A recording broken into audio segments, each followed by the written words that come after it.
Hello बच्चों, तो हम अपने रोटेशनल मोशन के स्टडी को आगे बढ़ाते हैं। जैसा कि हम लोग पिछले क्लास में बेटा डायनेमिक्स ऑफ रोटेशनल मोशन या dynamics of rigid body start किए थे बेटा।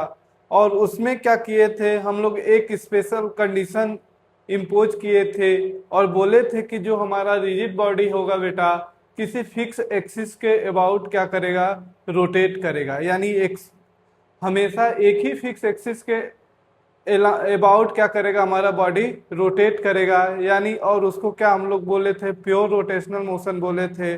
और उसके लिए एक इक्वेशन डिराइव किए थे बेटा, tau equal to I alpha. और इस इक्वेशन को किससे डिराइव किए थे बेटा, basic Newton law of motion से ही डिराइव किए थे। और बोले थे कि ये भी हमेशा इनिशियल फ्रेम ऑफ रेफरेंस में वैलिड होगा। तो हम लोग क्या क्या पढ़ रहे थे बेटा, रोटेशनल मोशन में पढ़ रहे थे प्योर रोटेशनल मोशन। कैसा मोशन के बारे में पढ़ रहे थे बेटा, प्योर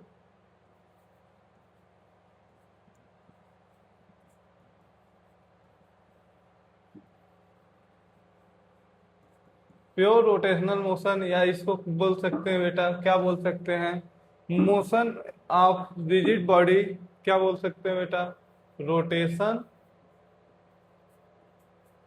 ऑफ रिजिड बॉडी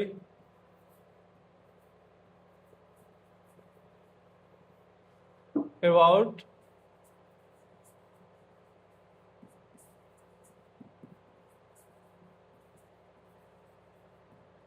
यानी हम अब अपने बॉडी को क्या किए थे बेटा, जो रिजिड बॉडी था बेटा उसको। तो यहाँ पे बेटा हम लोग क्या किए थे, एक कंडीशन इम्पोज किए थे और बोले थे कि हमारा जो रिजिड बॉडी होगा बेटा, वो किसी एक फिक्स एक्सिस के अबाउट ही रोटेट करेगा। इसी को क्या बोले थे बेटा, प्योर रोटेशनल मोशन बोले थे। और उसके बाद इसके लिए दो इक्वेशन एक ड्राइव किए थे, tau equal to I alpha. और इस इक्वेशन को बोले थे बेटा न्यूटन लॉ ऑफ मोशन या Newton second law for rotational motion. इसे क्या बोले थे बेटा, Newton second law of rotational motion बोले थे। यहाँ पे इसको जनरली हम लोग, हमारा जो एक्सिस ऑफ रोटेशन होता है बेटा फिक्स होता है, इसलिए इसको हम सीधे आई अल्फा लिख लेते हैं। यहाँ पे वेक्टर की ज्यादा जरूरत नहीं होती है।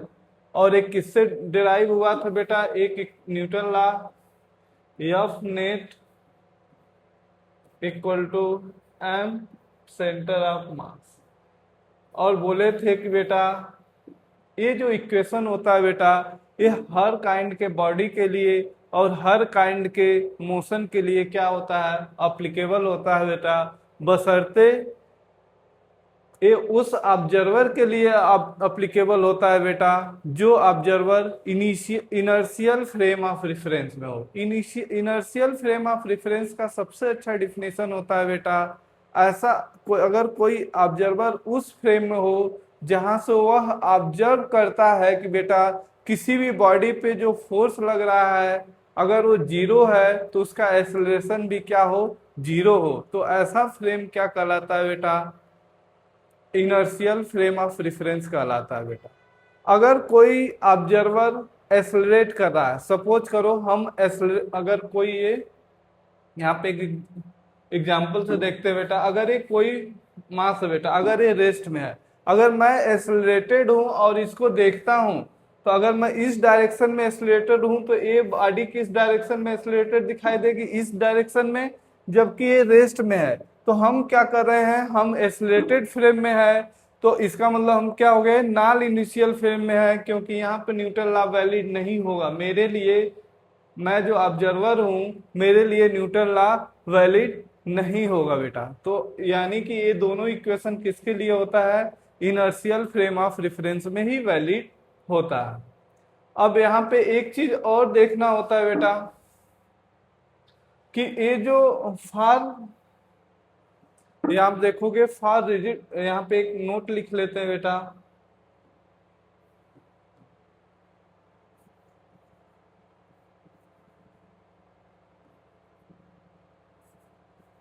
For rigid body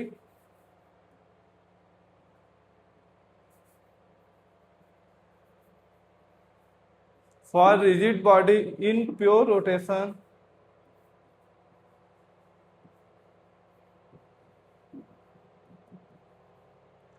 for rigid body in pure rotation torque, या इसको क्या बोलते हैं, tau and alpha, tau and in moment of inertia I, moment of inertia I must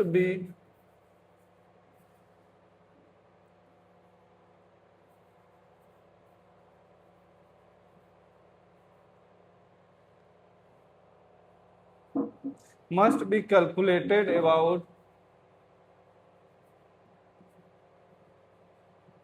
same fixed axis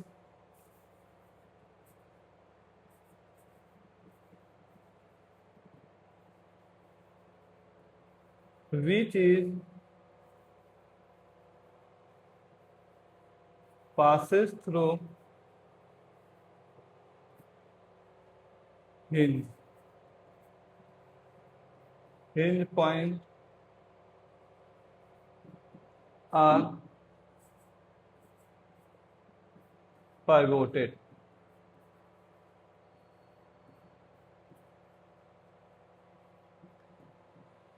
तो बेटा अब प्योर रोटेशनल मोशन के लिए बेटा, प्योर रोटेशनल मोशन के लिए जो टार्क यानी टाउ और आई क्या होगा बेटा, एक ही एक्सिस के अबाउट कैलकुलेट किया जाएगा, जो कहां से पास करेगा बेटा, हिंज से पास करेगा। तो ये हमारा बेटा डायनेमिक्स का कंसेप्ट था, रोटेशनल मोशन के डायनेमिक्स का कंसेप्ट था। अब हम लोग क्या करेंगे, कुछ प्रॉब्लम आप लोग सॉल्व करेंगे, मिलके कुछ प्रॉब्लम सॉल्व करेंगे और कुछ सीखेंगे आगे के कंसेप्ट को। तो आगे बढ़ते हैं बेटा, कुछ प्रॉब्लम लेते हैं। यहाँ पे कुछ लिख लेते हैं बेटा, क्वेश्चन टाइप लिख लेते हैं। In the following case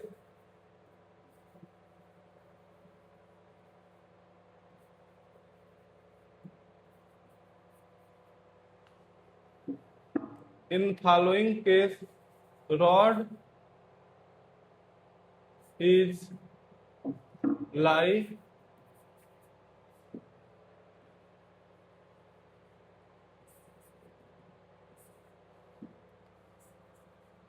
in smooth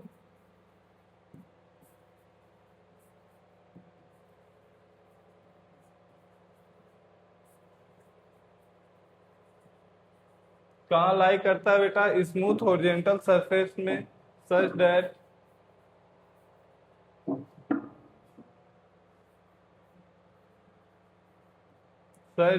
it is free to rotate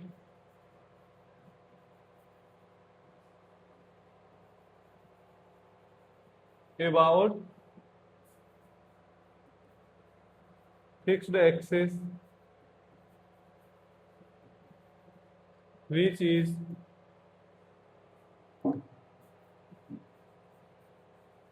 passes through hinge, जो हिंज से पास करती है। In each case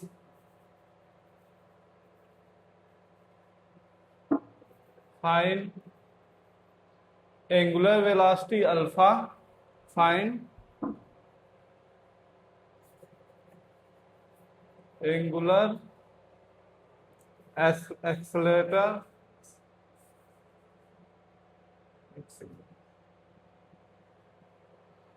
angular acceleration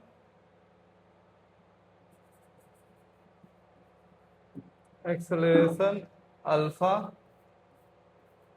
and a centre of mass, या फिर बोल सकते हैं, ठीक है बेटा। एक क्वेश्चन,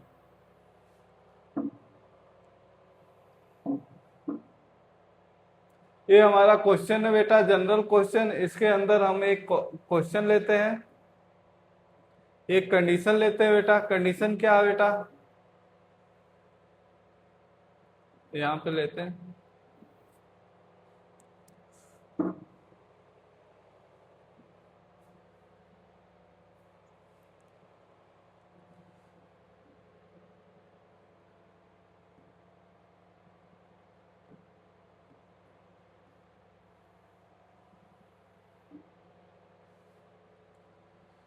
ये हमारा जनरल कंडीशन है बेटा, इसके अंदर हम लोग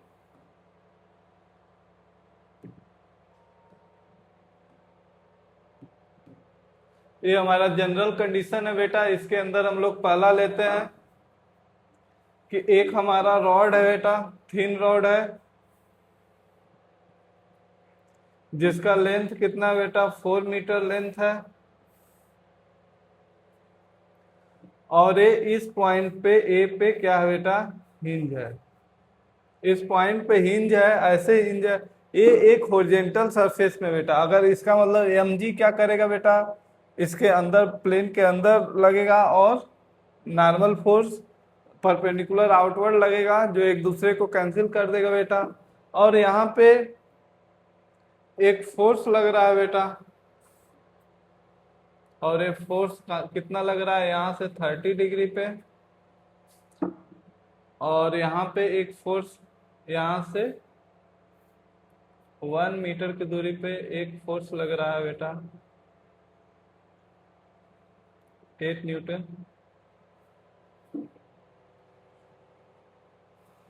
मास मास ऑफ रॉड कितना है बेटा,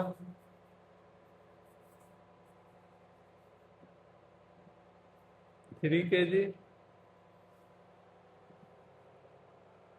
और इस पॉइंट के अलांग क्या है, ये फ्री है बेटा रोटेट करने के लिए। तो हमसे पूछा क्वेश्चन में क्या पूछा गया है, हर केस में क्या बताना बेटा, अल्फा बताना है एंगुलर एक्सेलरेशन, और ए सेंटर ऑफ मास यानी सेंटर ऑफ मास का एक्सेलरेशन बताना है बेटा।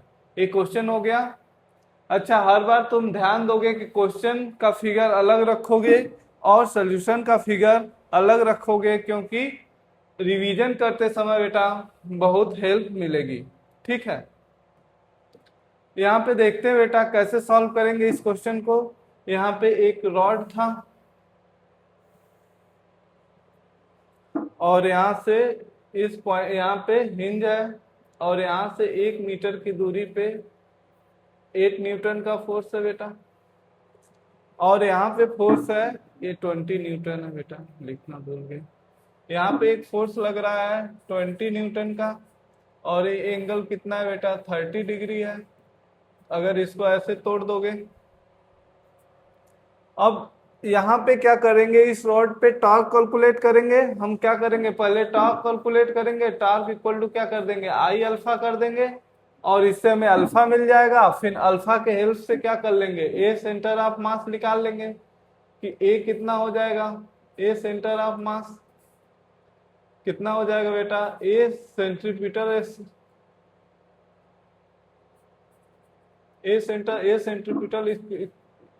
और ए टेंडेंशियल एक्सेलरेशन। यहाँ से इस बॉडी के सेंटर ऑफ मास का एक्सेलरेशन मिल जाएगा। अगर यहाँ से सेंटर ऑफ मास देखे तो बेटा कितनी दूरी पे होगा, 2 मीटर पे। ठीक है, अगर इस फोर्स को बेटा हम तोड़ दिए तो कितना हो गया, cos 30 कितना हो जाएगा, 10√3, और ये sin 30 यानी 10 न्यूटन। अगर इस पॉइंट के अलांग क्या करे बेटा, टॉर्क कैलकुलेट करे, यानी टाउ ए इक्वल टू क्या हो जाएगा, अगर इस पॉइंट के अलांग टॉर्क कैलकुलेट करेंगे पूरे बॉडी का, तो ये क्वेश्चन नंबर फर्स्ट था। तो पहले क्या है, a perpendicular distance 4 metre, length 4 metre है, तो 4 इंटू एंटी क्लॉकवाइज है पॉजिटिव, यानी 10 माइनस 8 इंटू 1, यानी टाउ इक्वल टू क्या हो गया, टाउ ए इक्वल टू हो गया 32 न्यूटन मीटर बेटा। अब हमें टाउ पता चल गया। अब टार्क किसके बराबर होता है बेटा, टार्क होता है आई अल्फा के बराबर। हमें आई पता चल जाए तो इस पॉइंट के अलांग इस रॉड का जो 4 मीटर लेंथ का रॉड है बेटा, उसका अगर आई कैलकुलेट करना है तो आई कितना हो जाएगा, तो किसी भी थ्री रॉड का किसी इंड के एलॉन्ग मोमेंट ऑफ इनर्शिया कितना होता है बेटा, ml²/3। तो टार्क कितना है, 32, आई एम कितना है, 3 kg। बस रख दो। रख दा किचनवा में टिफिन। हाँ हाँ हाँ तो आई, तो यहाँ पे देखेंगे बेटा, तो आई कितना हो जाएगा बेटा, मास कितना है 3 kg, तो m 3 × L कितना 4² / 3, मोमेंट ऑफ इनर्शिया अल्फा। ठीक है, अब यहां से अल्फा इक्वल टू कितना आ जाएगा बेटा, ये 3 से 3 कट जाएगा, अल्फा इक्वल टू क्या हो गया 2 रेडियन पर सेकेंड स्क्वायर।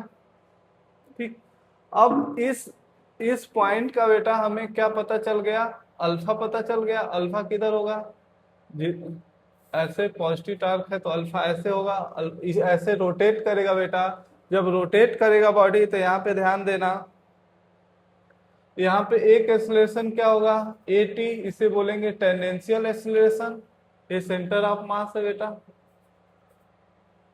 और यहाँ से एक एक्सेलरेशन पास कर रहा था जिसे क्या बोल सकते थे बेटा, सेंट्रीपिटल एक्सेलरेशन। यहाँ पे इनिशियल क्या होता है, सेंट्रीपिटल एक्सेलरेशन ए सी कितना होता है ω² होता है बेटा। तो यहाँ पे इनिशियल रेस्ट से ही पास, रेस्ट में ही है तो ओमेगा क्या हो जाएगा 0, तो ए सी क्या हो गया 0 हो गया बेटा। और ए टी कितना हो जाएगा, ए टी किसके बराबर होता था बेटा, ए टी होता था अल्फा × r। अल्फा कितना है 2 रेडियन 2 है, और आर भी कितना है बेटा, यहाँ सेंटर ऑफ मास की दूरी 2, कितना हो गया ए टी इक्वल टू क्या हो गया 4 मीटर/सेकेंड स्क्वायर। और यहाँ पे रेडियल एक्सेलरेशन नहीं है बेटा, सेंट्रीपिटल एक्सेलरेशन नहीं है, तो जो ए सेंटर ऑफ मास होगा बेटा वही किसके बराबर हो जाएगा बेटा, ए टेंडेंशियल के ही बराबर होगा, और ये कितना हो जाएगा 4 मीटर/सेकेंड, ये आंसर हो जाएगा। ठीक है बेटा, अब इसी में हम लोग दूसरा क्वेश्चन लेते हैं बेटा।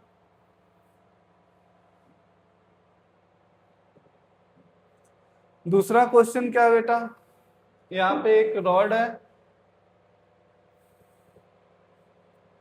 और ये ऐसे पिवोटेड है, यहाँ पे हिंज है, रॉड हिंज है बेटा, रॉड क्या है हिंज है, और यहाँ पे इसका मास ऑफ रॉड कितना ले लें, मास ले लें 3/2 kg, यहाँ पे 8 न्यूटन का फोर्स 1 मीटर पे। ठीक है, और क्या ले, 2 फोर्स ले लेते हैं, यहाँ पे एक फोर्स ले लेते हैं 10 न्यूटन एंगल 30 डिग्री, यहाँ पे एक और फोर्स ले लेते हैं बेटा, और इसका डायरेक्शन इस साइड कर लेते हैं, और ए एंगल ले लेते हैं 37 डिग्री, और ये फोर्स ले लेते हैं 10 न्यूटन। मास है, लेंथ कितना लेते हैं बेटा, यहाँ से इन दोनों के बीच में की भी दूरी कितनी हो जाएगी, ये 1 मीटर है, और यहाँ से ये दूरी कितना ले लेते हैं 2 मीटर। अब इस कंडीशन में भी हमें क्या फाइंड करना है बेटा, हमें फाइंड करना है अल्फा ए सेंटर ऑफ मास।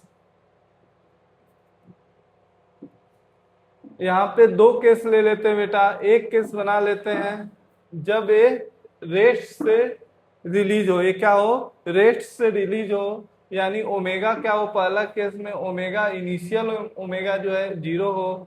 दूसरा केस ले लेते हैं बेटा, ओमेगा इक्वल टू 2 रेडियन पर सेकेंड। ठीक है, चलो इस क्वेश्चन को बनाना है। एक क्वेश्चन नंबर 2 है, प्रैक्टिस कर रहे हैं हम लोग कुछ क्वेश्चन का। हमें फाइंड करना है अल्फा और ए सेंटर ऑफ मास फाइंड करना है।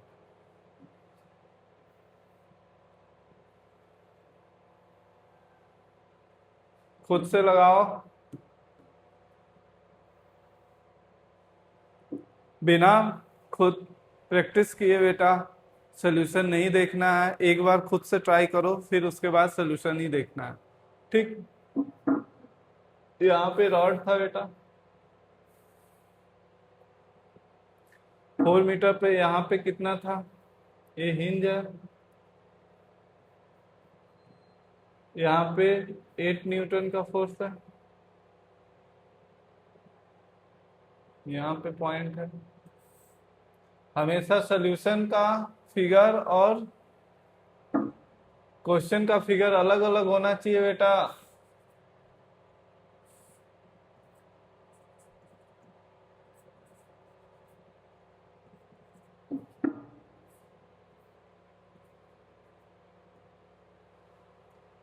अब इस फोर्स को तोड़े बेटा, तो cos 37 इक्वल टू क्या होता है, cos 37 इक्वल टू क्या होता है बेटा, पॉइंट है। जेई वालों का ये 37 एंगल फेवरेट होता है। अब यहाँ पे देखो फोर्सेस को पहले तोड़ लेते हैं बेटा, तो यहाँ पे 10 न्यूटन है, 30 तो क्या हो जाएगा 8 न्यूटन, और इस साइड क्या हो जाएगा 6 न्यूटन। काश तो यहाँ क्या हो जाएगा 5√3, और इधर क्या हो जाएगा बेटा 5 न्यूटन। अब हमें क्या करना है, इस फिक्स पॉइंट के एलांग हमें क्या करना पड़ेगा बेटा, टाउ कैलकुलेट करना है। तो टाउ इक्वल टू क्या हो जाएगा, अगर ये पॉइंट ए मान ले तो टाउ ए इक्वल टू क्या हो जाएगा, यहाँ पे ए फोर्सेस भी क्या कर रहा है, एंटी क्लॉकवाइज घुमा रहा है, यानी 2 × 6 यहाँ पे ये दूरी क्या, ए 1 मीटर है और ये 2 मीटर, तो 2 × 6 प्लस 5 × 4 मीटर,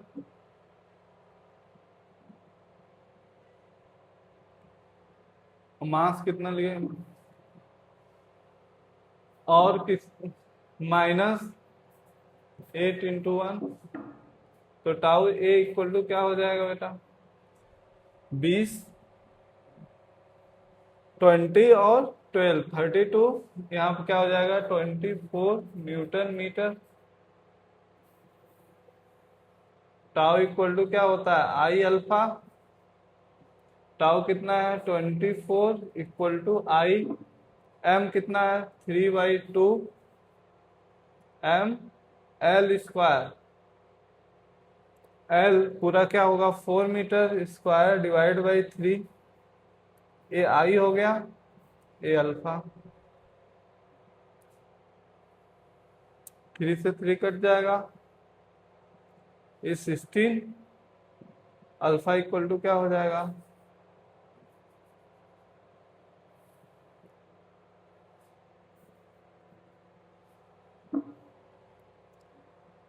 24, 16 8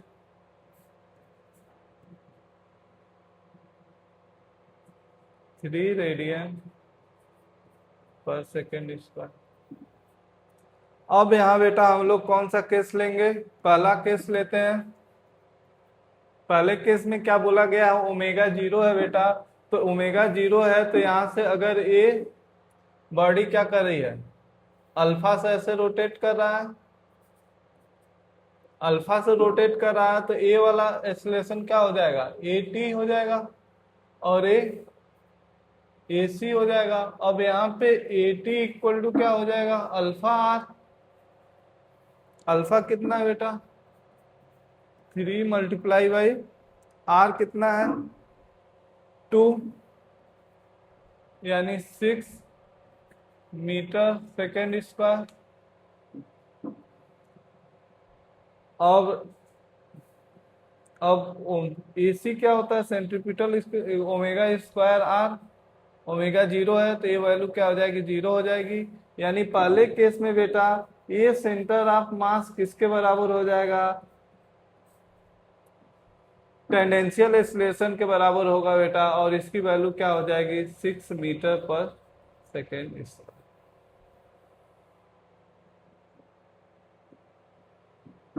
दूसरे केस में क्या होगा बेटा, यहाँ पे ओमेगा स्पीड है, ओमेगा क्या है 2 रेडियन पर सेकेंड है, तो यहाँ पे ए टी तो सेम होगा, कितना होगा अल्फा आर यानी 6 मीटर पर सेकेंड स्क्वायर, और ए सेंट्रीपिटल होगा ओमेगा स्क्वायर आर, ओमेगा कितना है बेटा 2 का स्क्वायर इंटू 2 कितना हो जाएगा 8 मीटर पर सेकेंड स्क्वायर। तो जो ए सेंटर ऑफ मास हो बेटा, ए सेंटर ऑफ मास होगा बेटा, इन दोनों एक्सेलरेशन का रिजल्टेंट होगा, कुछ ऐसे होगा यहाँ पे, इसी को बोलेंगे ए सेंटर ऑफ मास। तो यहाँ पे रिजल्टेंट कैसे निकालेंगे बेटा, 6 का स्क्वायर प्लस 8 का स्क्वायर, रिजल्टेंट यही होगा ना। अगर दो वेक्टर एक दूसरे पे परपेंडिकुलर है बेटा, तो उनका रिजल्टेंट क्या होता है, ए सी का स्क्वायर प्लस ए आर का स्क्वायर, और एक क्या हो जाएगा अंडर रूट 8 का स्क्वायर प्लस 6 का स्क्वायर। तो क्या हो जाएगा, ए सेंटर ऑफ मास क्या हो जाएगा बेटा अंडर रूट 100 या 10 मीटर पर सेकेंड स्क्वायर। क्लियर हुआ बेटा। चलो और क्वेश्चन लेते हैं।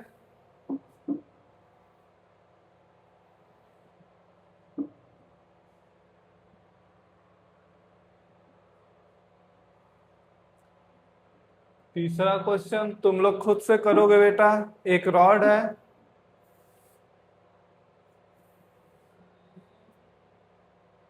यहाँ पे रॉड पिवोटेड है बेटा, और ए भी यहाँ पे, ए सेंटर ऑफ मास ही है रॉड का, जहाँ पर पिवोटेड है, सेंटर ऑफ मास पे ही पिवोटेड है बॉडी, और यहाँ पे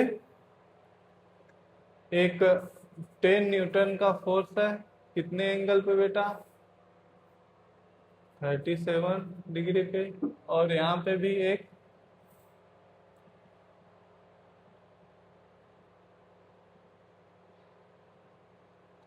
10 न्यूटन का फोर्स है,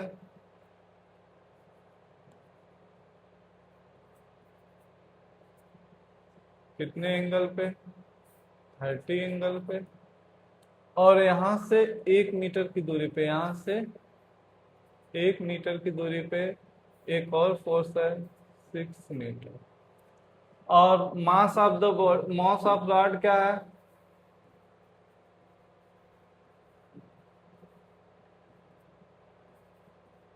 थ्री के जी। लेंथ बेटा यानी ये दूरी ले लेते हैं अगर 3 मीटर, तो ऑटोमेटिकली 4 मीटर हो गया बेटा। अब हमें फाइंड करना है, दो केस ले लेते हैं। पहला केस लेते हैं बेटा जब ओमेगा क्या हो 0 हो, यानी ये जो सिस्टम है 0, जब ओमेगा रेस्ट से रिलीज किया गया। दूसरा केस लेते हैं जब ओमेगा कितना हो 2 रेडियन पर सेकेंड। चलो बेटा कैलकुलेट करो इस क्वेश्चन को, खुद से करोगे, बिना सॉल्व किए सोल्यूशन नहीं देखोगे, बिना अटेम्प्ट किए बेटा सोल्यूशन नहीं देखोगे। और इजी इजी क्वेश्चन है, आराम से सॉल्व हो जाएगा। देखो बेटा यहाँ पे रॉड था, जो यहाँ मिड पॉइंट पे हिंज है, ये फोर्सेस लग रहे हैं बेटा, ये एंगल कितना है 37 degree.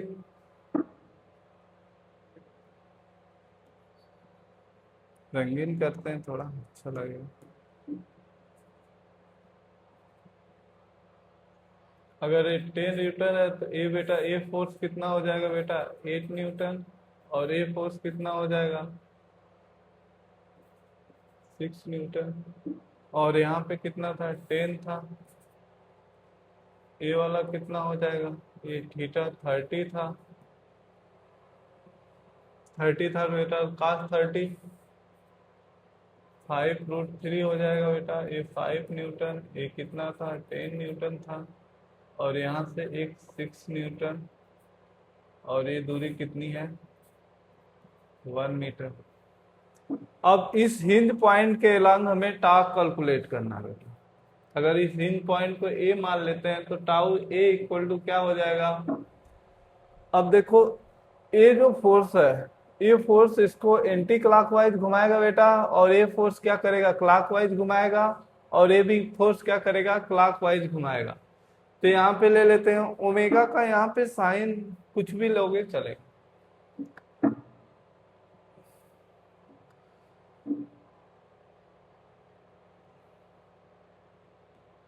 Tau A equal to क्या हो जाएगा बेटा, पहले इसका लेंगे तो क्या है 5 × 2 माइनस 6 अगर ये पॉजिटिव है बेटा, एंटी क्लॉकवाइज को क्या मार रहे हैं पॉजिटिव मार रहे हैं बाहर की तरफ, तो क्लॉकवाइज क्या हो जाएगा निगेटिव अंदर की तरफ।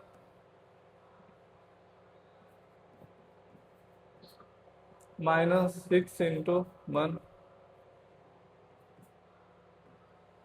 तो टाउ ए इक्वल टू कितना हो जाएगा बेटा 18। 18 में से 10 घटा बेटा कितना हो गया -8 न्यूटन मीटर, या फिर इसको बोल सकते हैं क्लॉकवाइज। और टाउ इक्वल टू किसके बराबर होता है बेटा आई अल्फा, तो टाउ कितना है मैग्नीट्यूड ले लेंगे टाउ। 8 इक्वल टू कितना हो जाएगा बेटा आई अगर इस बॉडी के लॉन्ग आई, तो अगर मास इसका बेटा कितना माने हैं मास 3 kg है, तो mL²/12 होता है, तो 3 × 4 का square divide by 12 alpha.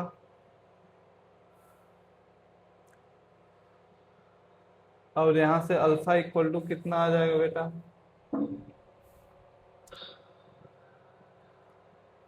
Alpha equal to क्या हो जाएगा 3 × 4 = 12, यहाँ से 4 2 रेडियन/सेकेंड²।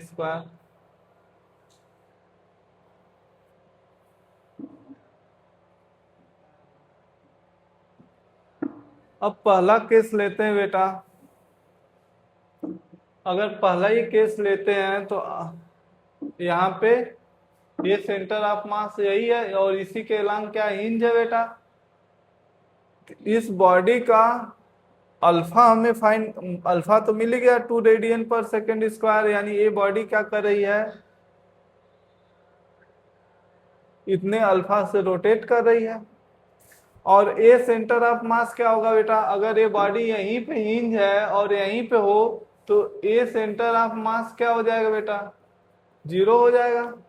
अब चाहे बॉडी किसी भी ओमेगा से रोटेट करे बेटा, ये सेंटर ऑफ मास पे ही पिवोटेड है, तो हर केस में सेंटर ऑफ मास का एक्सेलरेशन हमेशा क्या होगा बेटा 0 होगा। पहले केस के लिए भी 0 होगा, और दूसरे केस के लिए भी ये सेंटर ऑफ मास क्या हो जाएगा 0 ही होगा। ठीक है, क्योंकि बॉडी कहाँ पे पिवोटेड है बेटा सेंटर ऑफ मास पे ही पिवोटेड है। यहाँ पे और क्वेश्चन लेते हैं बेटा, ये हमारा चौथा क्वेश्चन है। चौथा क्वेश्चन क्या है बेटा, यहाँ पे एक रॉड है, उसी क्वेश्चन में चौथा है बेटा, और इसका मास, रॉड का मास 3 kg ले लें, और यहाँ पे इंड से 1 मीटर पे बेटा, इंड से 1 मीटर पे ये रॉड ऐसे यहाँ पे पिवोटेड हिंज है बेटा, है ना, और इसी के अलांग क्या कर रहा है पूरा रॉड रोटेट कर रहा है बेटा। तो यहाँ पे एक फोर्स ले लेते हैं ए 10 न्यूटन, और ये एंगल कितना लेंगे बेटा 30 डिग्री। यहाँ से 1 मीटर की दूरी पे इस पॉइंट पे एक दूसरा फोर्स ले लेते हैं बेटा, फोर्स 20 न्यूटन, एंगल हाँ 37 डिग्री ले लेते हैं। यहाँ पे एक पॉइंट, यहाँ से एक 10 न्यूटन, और ये एंगल कितना ले लेते हैं बेटा 37, इसको भी ले लेते हैं।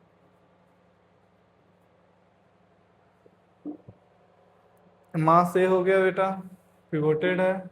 यहाँ पे ए दूरी कितनी है, यहाँ से ए दूरी कितनी है 1 मीटर।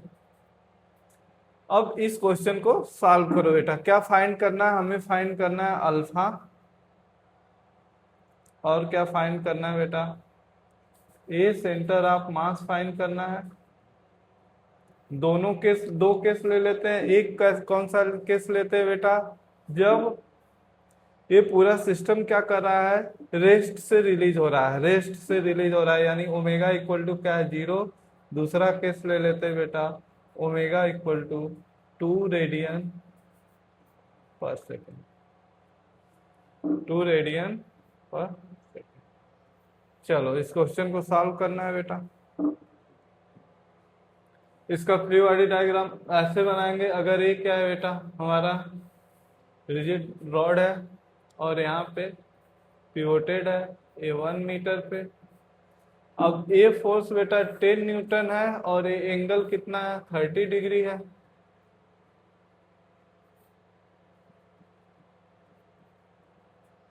यहाँ पे फोर्स ऐसे ऐसे टूट जाएगा, और ऐसे तोड़ेंगे बेटा cos 30, 5√3, और ये 5 न्यूटन। यहाँ पे एक फोर्स था ऐसे, और ये 20 न्यूटन है, और ये एंगल कितना है 37। जब ये 37 है बेटा, तो 0.8 कितना हो जाएगा बेटा?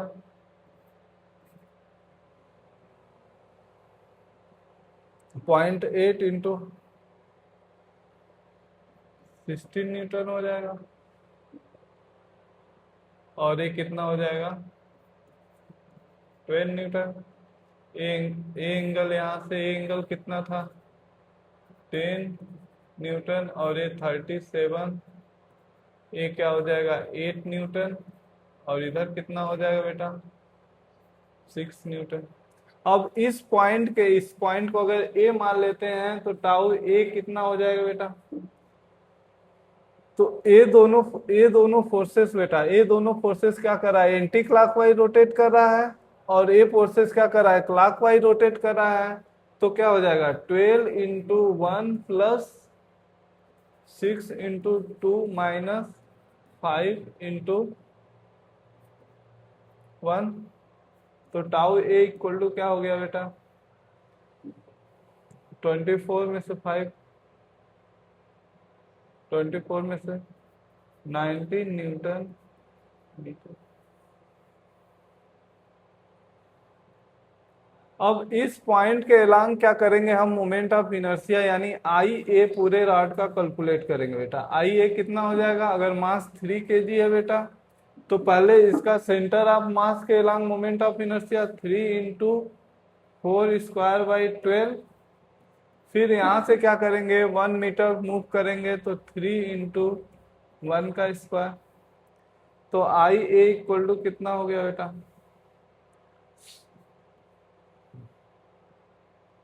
4, एक 4 से 4 कट गया, 4, 4 प्लस 3 7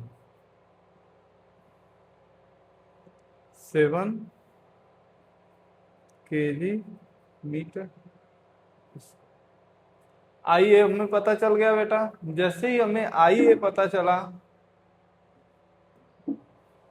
हम क्या लिखेंगे, टाउ ए इक्वल टू क्या लिखेंगे, आई ए अल्फा। ए कितना है 19 इक्वल टू क्या है 7 अल्फा। अल्फा इक्वल टू क्या हो जाएगा बेटा 19/7 रेडियन पर सेकेंड स्क्वायर। और जैसे ही हमें अल्फा पता चल गया बेटा, तो यानी ये पूरा बॉडी क्या कर रहा है बेटा, इसका हर पॉइंट का एक्सेलरेशन सेम होगा, यानी ये alpha acceleration alpha equal to 19.7 radian पर सेकेंड स्क्वायर से रोटेट कर रहा है बेटा। तो यहाँ पे क्या आ जाएगा, टेंडेंशियल एक्सेलरेशन। टेंडेंशियल एक्सेलरेशन क्या होगा, तो यहाँ पे अगर सेंटर ऑफ मास का यहाँ पे जो पॉइंट है इसका टेंडेंशियल एक्सेलरेशन इस सर्किल में जाएगा बेटा, तो ये कितना हो जाएगा, अल्फा आर के बराबर हो जाएगा। तो ए टी इक्वल टू क्या हो जाएगा, अल्फा कितना है 19/7 इंटू आर। आर कितना बेटा 1 मीटर, तो क्या हो गया 19/7 मीटर पर सेकेंड स्क्वायर। यहाँ पे ओमेगा क्या, इनिशियल ओमेगा क्या है, जीरो है बेटा, इसलिए ए सी भी क्या हो जाएगा जीरो। तो यहाँ पे ए टेंडेंशियल इक्वल टू क्या हो जाएगा, ए सेंटर ऑफ मास होगा, और ये किसके बराबर हो जाएगा बेटा 19.7 मीटर पर सेकेंड स्क्वायर। अब दूसरे केस की बात करें बेटा, दूसरे केस में क्या दिया हुआ, ओमेगा दिया हुआ है। ओमेगा क्या है, ये तो पहला केस था। दूसरे केस में ओमेगा कितना दिया हुआ है बेटा, 2 रेडियन पर सेकेंड दिया हुआ है। जब 2 रेडियन पर सेकेंड दिया हुआ है बेटा, तो ए सी यहाँ पता करेंगे, ओमेगा स्क्वायर आर। ओमेगा कितना है 2 का square into 1। A C equal to क्या हो जाएगा बेटा 4 मीटर पर सेकेंड स्क्वायर। और यहाँ पे ए सेंटर ऑफ मास यानी ए रिजल्टेंट किसके बराबर होगा बेटा, ए टेंडेंशियल का स्क्वायर प्लस ए सेंट्रीपिटल का स्क्वायर, यानी a centre of mass equal to क्या हो जाएगा बेटा 19/7 का स्क्वायर प्लस 4 का स्क्वायर। यही क्या हो जाएगा, ए सेंटर ऑफ मास हो जाएगा। तो एक तरह से इस तरह के सारे क्वेश्चन को हम लोग क्या कर लिए बेटा, सॉल्व कर लिए। और यहाँ पे हम लोग बात करेंगे, अब दूसरे तरह के क्वेश्चन को देखते हैं। ठीक है बेटा, क्वेश्चन लिखते हैं बेटा।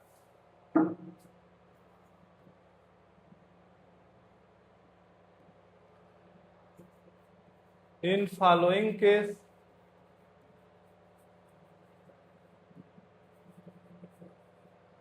in following case rod is free to rotate। Free है क्या करने के लिए बेटा, rotate in vertical plane. Vertical plane में बेटा फ्री है रोटेट करने के लिए about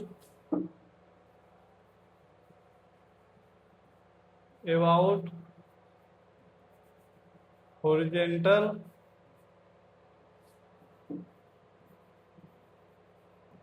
axis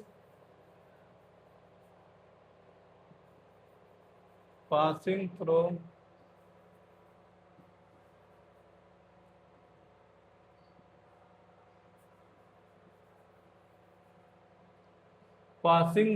hinge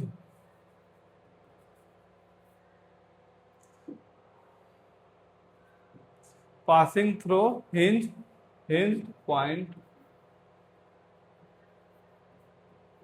passing through hinge point। यहाँ पे दो केस लेंगे बेटा, just after release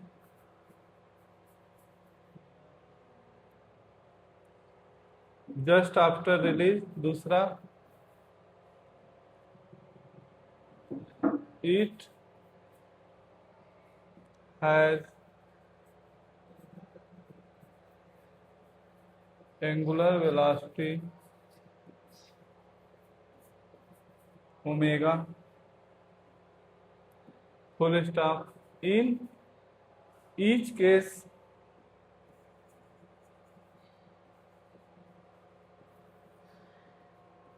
find alpha and a centre of मास। कह रहा है कि बेटा इन फॉलोइंग केस जो रॉड है बेटा वो फ्री है रोटेट करने के लिए, इन वर्टिकल प्लेन में रोटेट करने के लिए। किस प्लेन में बेटा? वर्टिकल प्लेन में फ्री है रोटेट करने के लिए।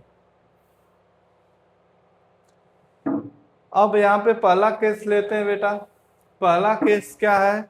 एक रॉड है, अब ये किसी सरफेस पे नहीं है बेटा, ये रॉड ऐसे फ्री है, यहाँ पे हिंज है, यानी ये हमारा हॉरिजॉन्टल एक्सिस है, और इसके अलांग मान लो जनरल केस लेते हैं यल लेंथ का, और इसका मास कितना है बेटा?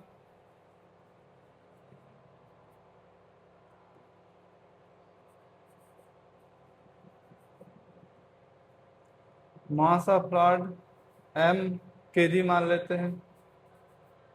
अब यहां से फ्री हो रहा है रोटेट करने के लिए। पहला केस लिए है बेटा, इसमें भी पहला ए वाला केस जो होगा ओमेगा इक्वल टू क्या है? 0 है, यानी जैसे ही रेस्ट से जैसे ही बेटा ये रिलीज किया जाएगा, ये नीचे की तरह ऐसे वर्टिकल प्लेन में रोटेट करेगा। वहां पहले इनिशियल केस में ओमेगा 0 है। दूसरा बी कंडीशन लेंगे बेटा, जब ओमेगा किसके बराबर हो जाए? जी एल अंदर रूट। चलो इस क्वेश्चन को सॉल्व करो बेटा। हमेशा क्या करेंगे, क्वेश्चन के फिगर और सोल्यूशन को फिगर को अलग अलग करेंगे ताकि रिवीजन के करते समय कोई दिक्कत ना हो। यहाँ पे रॉड है, ऐसे हिंज है बेटा, जैसे ही रिलीज किया जाए करेगा, इसका लेंथ कितना है? L metre. यहाँ पे इसका सेंटर ऑफ मास होगा बेटा, और ये centre of mass L/2 metre पे होगा। जैसे ही यहाँ पे क्या कितना वर्क करेगा बेटा? इस पूरे बॉडी का mg, यही मास वर्क करेगा यहाँ पे। और अगर यहाँ पे हिंज है बेटा, तो हिंज यहाँ पे इसी पॉइंट के अलांग अगर हम लोग टार्क कैलकुलेट करें, इसी पॉइंट के अलांग अगर हम लोग टार्क कैलकुलेट करें, तो यहाँ से जो भी फोर्सेस, यहाँ हिंज पे जो भी रिएक्शन फोर्सेस होगा बेटा, उसका टार्क क्या हो जाएगा? इसी पॉइंट से पास करेगा। तो जब टार्क इसी पॉइंट से पास, जितने भी रिएक्शन फोर्सेस होंगे इस हिंज का, वो इसी पॉइंट से पास करेंगे, और इसी पॉइंट के अलांग टार्क भी कैलकुलेट करना है, तो सबका टार्क क्या हो जाएगा? 0 हो जाएगा। तो अगर ये पॉइंट ए मान लेते हैं, तो टाउ ए इक्वल टू कितना हो जाएगा बेटा?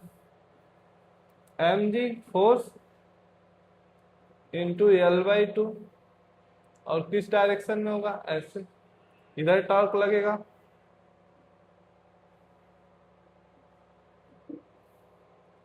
तो टाउ ए इक्वल टू क्या हो गया? mg L/2। और यही इसका सेंटर ऑफ मास है। अगर ये इस तरह से रोटेट करेगा बेटा, तो यहाँ पे क्या हो जाएगा? AT टेंडेंशियल एक्सेलरेशन, और अगर ओमेगा स्पीड रहता तो यहाँ पे AC सेंट्रीपिटल एक्सेलरेशन। तो यहाँ पे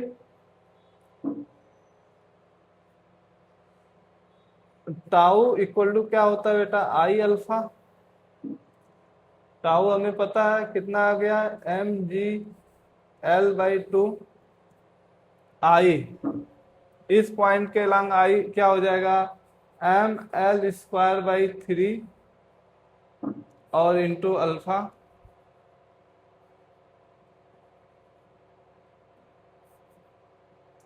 और यहां से m कट जाएगा बेटा, और यहां से अल्फा इक्वल टू क्या आ जाएगा? यहां से एक L से कट जाएगा,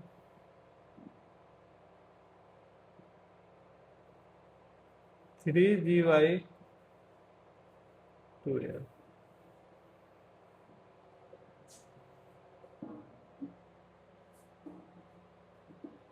ये अल्फा आ गया बेटा।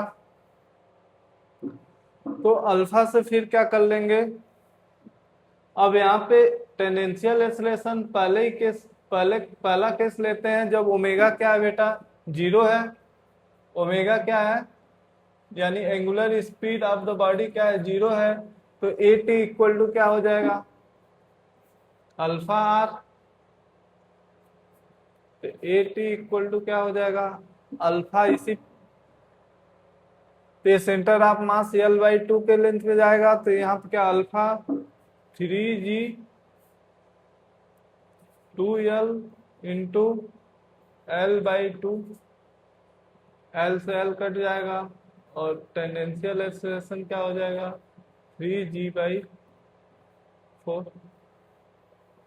और यहाँ पे ओमेगा इक्वल टू 0 है तो ए सी की वैल्यू क्या हो जाएगी 0, यानी जो ए सेंटर ऑफ मास होगा बेटा वही क्या होगा टेंडेंशियल एक्सेलरेशन होगा, और ये किसके बराबर होगा 3g/4 मीटर पर।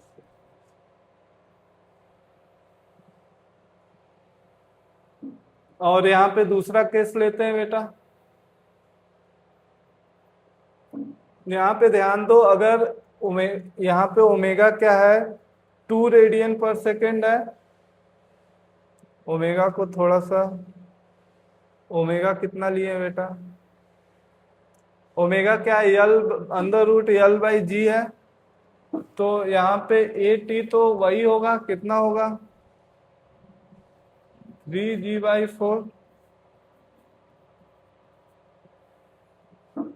Centripetal acceleration a C equal to क्या हो जाएगा ओमेगा स्क्वायर आर, ओमेगा कितना है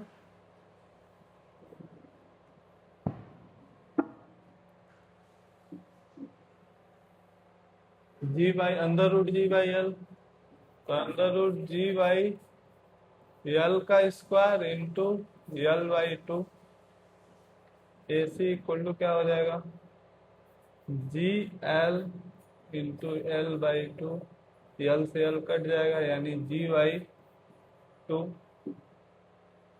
ए सेंटर ऑफ मास वही क्या होगा ए रिजल्टेंट होगा, और ए किसके बराबर हो जाएगा a tangential acceleration plus a centripetal acceleration.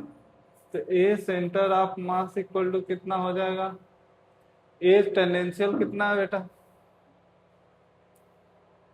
3g/4 का स्क्वायर प्लस g/2 का square.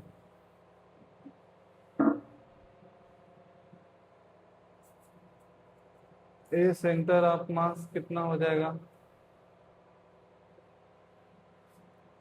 9g²/16 plus g²/4,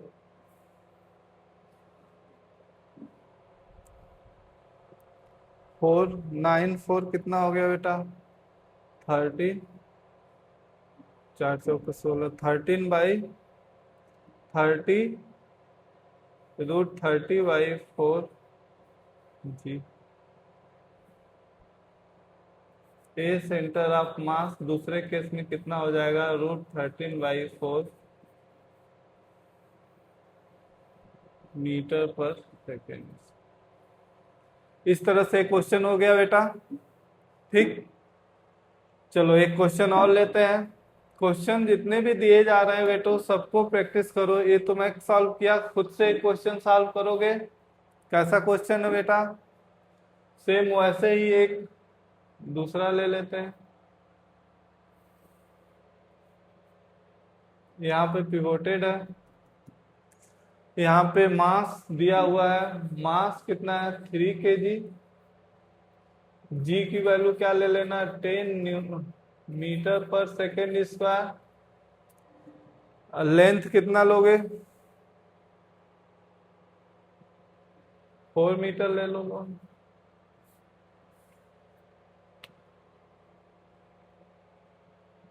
length 4 metre हो गया, मास हो गया जी हो गया।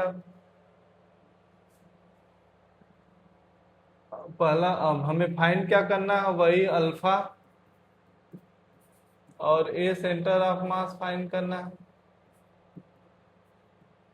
पहला केस ओमेगा ले लो 0, दूसरा केस जैसे ही ये रेस्ट से रिलीज हुआ है, दूसरा केस क्या कर रहा ओमेगा 2 रेडियन पर सेकेंड। क्वेश्चन को खुद से सॉल्व करना बेटा, खुद से सॉल्व करो।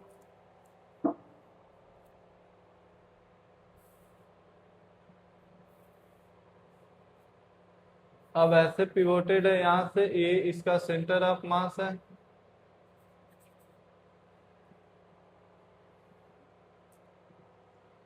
सेंटर ऑफ मास है बेटा, और ये लेंथ यहाँ से सेंटर ऑफ मास एक 2 मीटर होगा।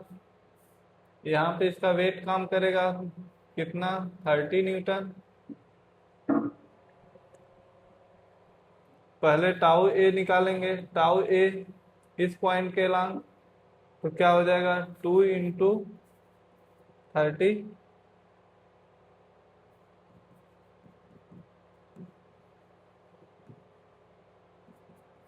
60 न्यूटन मीटर।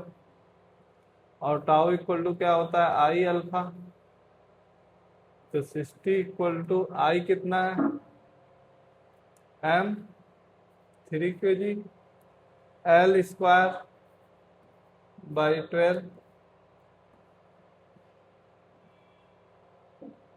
अल्फा 3 से 3 काट दिए, अल्फा इक्वल टू क्या हो जाएगा 60/16।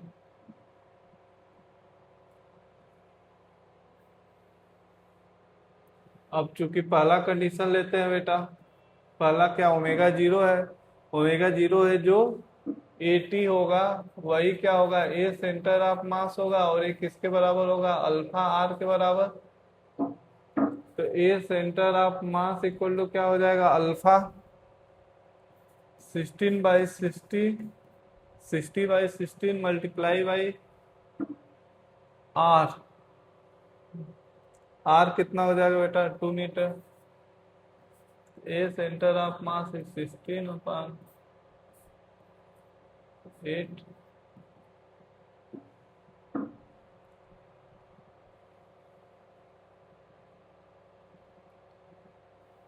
मीटर पर सेकेंड स्क्वायर।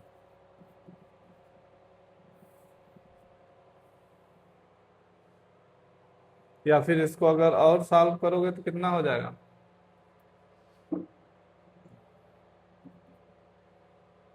8×7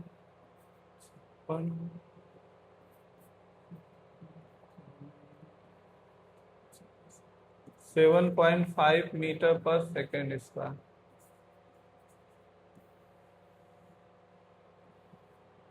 पहला केस हो गया। दूसरा केस बेटा ओमेगा ए सी, यहाँ पे अगर ये बॉडी ऐसे घूमता बेटा तो ये तो AT मिल गया, और ये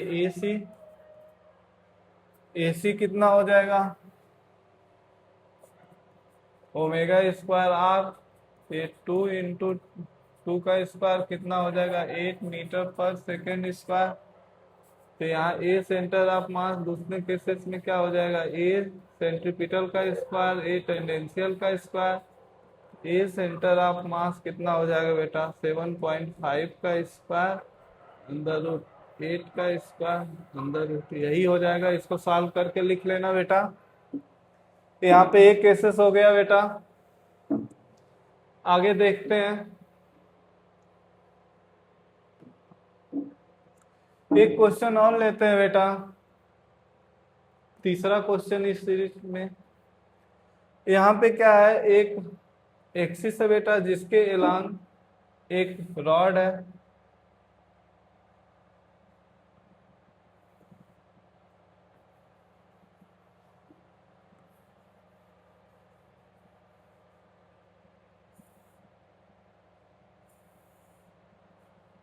ये रॉड है बेटा, और रॉड का मास क्या है m है, और लेंथ l है बेटा। और इस एक्सिस के एलांग, ये जो एक्सिस दिया हुआ है बेटा, इस एक्सिस के एलांग क्या कर रहा है, रोटेट कर रहा है। और यहाँ से ये एंगल दिया हुआ कितना 30 डिग्री। फिक्स एक्सिस के एलांग क्या कर रहा है रॉड,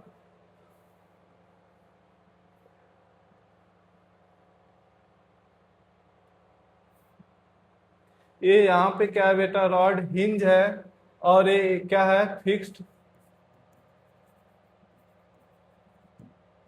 इसी के एलांग बॉडी रोटेट करने के लिए है पहला। तो यहीं पे क्या हमें क्या फाइंड करना है, अल्फा फाइंड करना है। फिर ए सेंटर ऑफ मास फाइंड करना है, पहला केस लेंगे कौन सा बेटा, जब ओमेगा जस्ट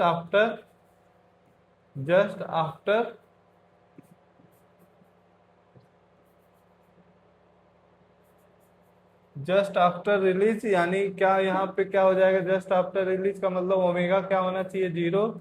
दूसरा केस ओमेगा इक्वल टू कितना लेंगे, अंडर रूट G/L। चलो इस क्वेश्चन को सॉल्व करना है बेटा।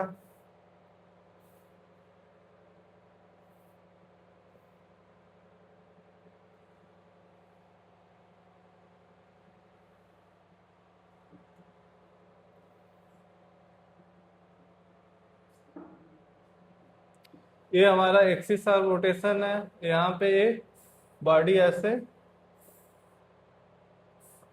हिंज है बेटा, और यहाँ पे ए एंगल क्या है, 30 डिग्री।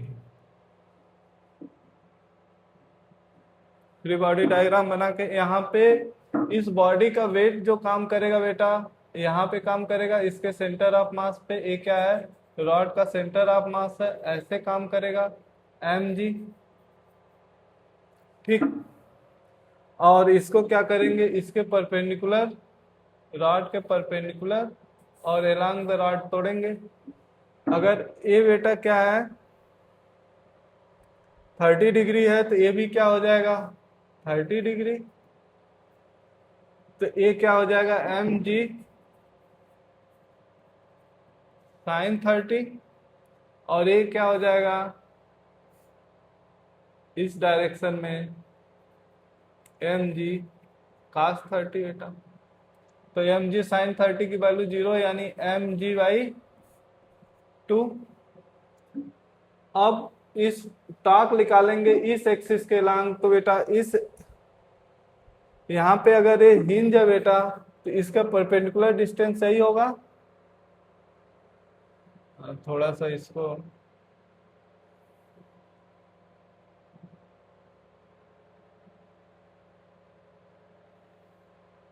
इस रॉड के परपेंडिकुलर यही होगा।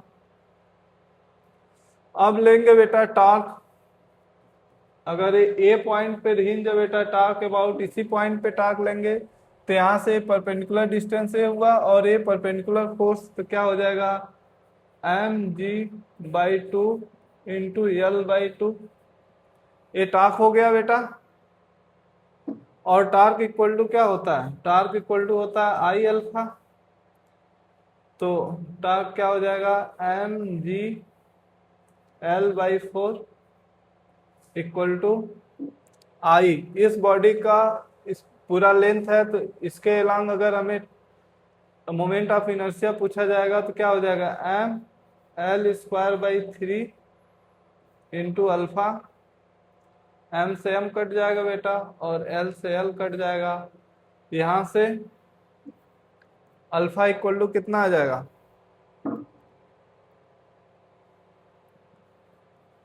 3g/4l। ये हमें अल्फा पता चल गया बेटा।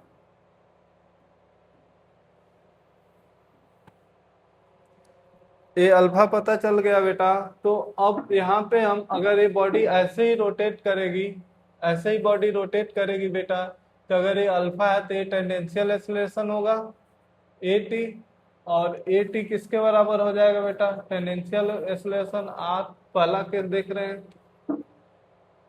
तो यहाँ पे at इक्वल टू क्या हो जाएगा 3g/4l इंटू L/2, L से L कट जाएगा, और at इक्वल टू क्या हो जाएगा 3g/8l।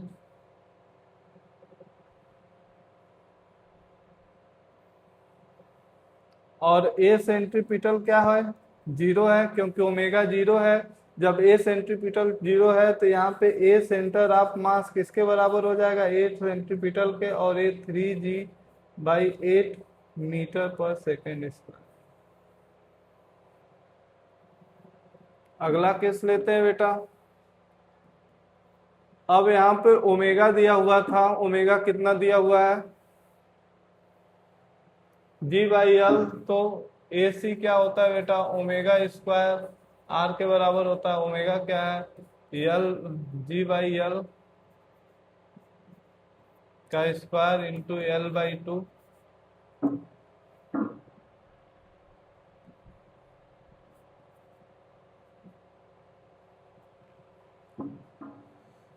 Ji by L into L by to.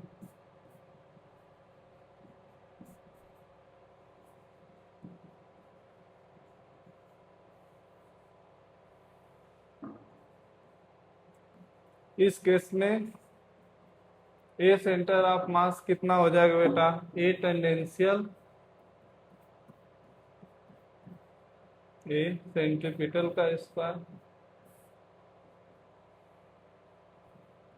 B G by 8 का स्क्वायर प्लस जी बाई 2 का स्क्वायर।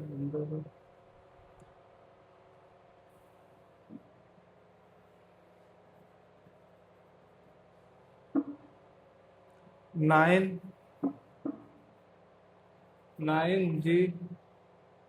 का square plus by 64 plus G square by 4,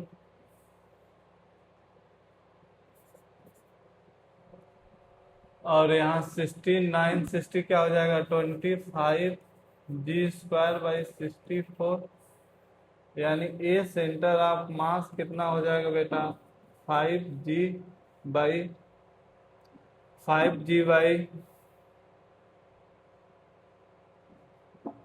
8 metre पर सेकेंड। इस तरह से बेटा आज कुछ क्वेश्चन सॉल्व किए हैं हम लोग, और नेक्स्ट क्लास में आगे कुछ सीखेंगे। तो थैंक यू बेटा।